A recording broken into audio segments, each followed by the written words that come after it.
ஒன்றை மட்டும் தெரிந்து கொள், துரோகத்தால் பலர் வீழ்ந்தார்கள் என்று வரலாறு உண்டு.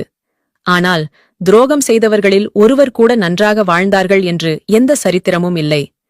இந்த உலகில் பல பேரின் தோல்விகளுக்கு காரணம் அவர்களின் நம்பிக்கைக்கு உரியவர்களால் முதுகில் குத்தப்பட்டதுதான். வேண்டுமானால் ஒருவருக்கு எதிரியாய் கூட இருந்துவிடுங்கள், ஆனால் துரோகியாய் மட்டும் ஒரு நாளும் மாறிவிடாதீர்கள். பிறருக்கு நீங்கள் தரும் துரோகம் உங்கள் வாழ்வில் உங்களுக்கே அடிப்படை வழியாக வந்து நிற்கும் என்பதை மறந்துவிடாதீர்கள். வாழ்விற்கும் மரணத்திற்குமான இடைவெளியை நிரப்ப சில அன்பானவர்களும் பல அன்பற்றவர்களும், சில துரோகிகளும் பல எதிரிகளும் தேவைப்படுகிறார்கள். நீங்கள் தோல்வியை வெறுப்பவர்களாக இருக்காதீர்கள், ஆனால் எப்போதும் துரோகத்தை வெறுப்பவர்களாக இருங்கள். நமக்கு வலிப்பது போலத்தான் மற்றவர்களுக்கும் வலிக்கும் என்ற எண்ணம் மட்டும் இருந்தாலே போதும். துரோகமும் பழிவாங்கும் எண்ணமும் எப்போதும் நமக்கு தோன்றாது. சிலரின் அன்பும் காதலும் கூட சிலருக்கு சுகம், பலருக்கு துரோகம்.